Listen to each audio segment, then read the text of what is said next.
اور متکلم کی طرف سے جب تک بیان نہیں آتا ہے تو اس کی وضاحت نہیں ہو سکتی ہے، اس پر واقفیت نہیں ہو سکتی ہے۔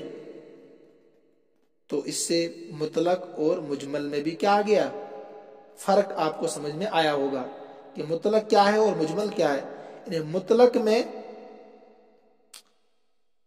اور مجمل میں فرق کیا ہے کہ مجمل میں چند وجوہ کا احتمال ہوتا ہے، جب تک کہ متکلم کی طرف سے بیان نہ آئے اس وقت تک آپ واقف نہیں ہو سکتے ہیں۔ اور مطلق میں ایسا نہیں ہے، کسی بھی فرد کو بجا لانے والا یعنی کرنے والا، فرض کو ادا کرنے والا سمجھا جاتا ہے، جیسے کفارہ یمین میں 3 چیزیں میں نے ابھی ذکر کی ہے۔ تو اب اگر آپ اس کو پھر سے میں خلاصے کے طور پر بیان کروں گا کہ پورے سر کا مسح تو بالاجماع مراد نہیں ہے، کسی بھی، نہ امام شافعی کے نزدیک نہ امام ابو حنیفہ کے نزدیک۔ کیوں؟ دلیل پھر سے سمجھے کہ با جب کسی محل پر داخل ہوتی ہے، جسے رؤوس محل ہے، با حرف ہے، تو بعض محل یعنی اس حصے کا بعض مراد ہوتا ہے، لہذا آیت کے اندر بعض سر کا مسح مراد ہے۔ اور اب یہ مقدار کتنی ہے یہ آیت سے پتہ نہیں چل رہی، ہمیں آیت سے پتہ نہیں چل رہی ہے، تو یہ آیت کیا ہوگی؟ آپ مجمل ہوگی، یعنی اس میں آدھا بھی آ سکتا ہے، تہائی بھی، چوتھائی بھی، 2/3 بھی آ سکتا ہے کہ نہیں، یہ مجمل ہو گئی۔ چند چیزوں کا اس میں احتمال پیدا ہو گیا۔ اب ہمیں ایک حدیث ملی، حدیث مغیرہ بن شعبہ رضی اللہ تعالی عنہ، اور یاد رکھیں مطلق میں ہم خبر واحد کے ذریعے سے کمی زیادتی نہیں کر سکتے، اس پر ہم آج بھی قائم ہیں، امام ابو حنیفہ رحمۃ اللہ علیہ جواب دے رہے ہیں۔ لیکن مجمل جو ہوگا، جو آیت مجمل ہوگی، اس میں خبر واحد کے ذریعے سے کمی زیادتی ہو سکتی ہے۔ کیا ہو سکتی ہے؟ کمی زیادتی ہو سکتی ہے، لیکن مطلق میں کمی زیادتی نہیں ہو سکتی ہے۔ لہٰذا یہ جو ہے وَامْسَحُوا بِرُؤُوسِكُمْ، یہ مطلق نہیں ہے، یہ کیا ہے؟ مجمل ہے، اور مجمل میں کمی زیادتی ہو سکتی ہے۔ کم سے کم آپ اتنا تو ضرور یاد رکھیں کہ مطلق میں خبر واحد کے ذریعے سے کمی زیادتی کرنا جائز نہیں ہے۔ مجمل میں چونکہ چند احتمالات ہوتے ہیں، اس لیے وہاں پر خبر واحد کے ذریعے سے کمی زیادتی کر سکتے ہیں، انہیں وہ بیان بن سکتی ہے، مجمل کے لیے وضاحت کے طور پر اس کو استعمال کر سکتے ہیں۔ لہذا حدیث مغیرہ بن شعبہ کیا ہے؟ حدیث ہے ان النبی صلی اللہ علیہ وسلم اتا سباطۃ قوم فبال وتوضأ ومسح علی الناصیۃ وخفیہ، نبی کریم صلی اللہ علیہ وسلم ایک قوم کی کوڑی پر تشریف لائے۔ کوڑی کہتے ہیں جہاں گندگی ڈالی جاتی ہے، ڈسٹ بن وغیرہ جہاں ڈالے جاتے ہیں۔ آپ صلی اللہ علیہ وسلم نے پیشاب کیا، وضو کیا، اور مقدار ناسیہ پیشانی کے بقدر سر کا مسح کیا، اور موزے پر بھی مسح کیا۔ تو اس حدیث سے صاف ظاہر ہوتا ہے کہ سر کے مسح کی مقدار کتنی ہے؟ پیشانی کے بقدر ہے، ٹھیک۔ اور امام شافعی کہتے ہیں 3 بالوں پر مسح کرنا کافی ہے، فرض ادا ہوگا۔ تو اس کا جواب یہ ہے کہ 3 بالوں پر مسح کرنے والے کو عادتاً مسح کرنے والا سمجھا ہی نہیں جاتا ہے، ٹھیک ہے۔ تو بہرحال یہ تو ایک اعتراض کا جواب امام ابو حنیفہ رحمۃ اللہ علیہ کی طرف سے آ گیا۔ اگر آپ کو ساری باتیں یاد نہ رہیں، کم سے کم اتنا تو یاد رکھیں کہ یہ آیت مجمل ہے، اور مجمل آیت کے لیے خبر واحد بیان بن سکتی ہے، یہ مطلق آیت نہیں ہے۔ اور یہ بھی یاد رکھے کہ اس پر با داخل ہوا ہے، اور یہ تبعیض کو چاہتا ہے۔ جب محل پر داخل ہوتا ہے با تو اس کا بعض حصہ مراد ہوتا نہ کہ کل حصہ۔ یہ 2 چیزیں کم سے کم آپ یاد رکھیں۔ دوسرا اعتراض کیا تھا کہ حتی تنکح زوجا غیرہ سے صرف اتنا پتہ چلتا ہے کہ مطلقہ ثلاثہ دوسرے مرد سے صرف نکاح کر لے تو پہلے کے لیے حلال ہو جائے گی، لیکن تم نے جماع کی قید بڑھا دی۔ امرات رفاع رفا کی بیوی والی جو حدیث مشہور ہے اس سے تم نے جمع کی قید بڑھا دی کہ وہ بھی ضروری ہے، صرف نکاح سے وہ پہلے مرد کے لیے حلال نہیں ہوگی۔ اس کا جواب کیا ہے؟ اس کا دو جواب یہاں پر ہے، کتاب میں آپ کی اس کے دو جواب دیے گئے ہیں۔ پہلے یاد رکھیے آپ کہ بلاغت میں آپ نے پڑھا ہوگا،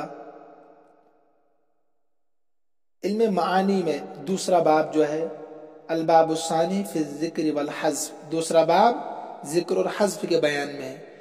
انہیں میں خلاصے کے طور پر بتا رہا ہوں کہ عبارت میں جس کلمے سے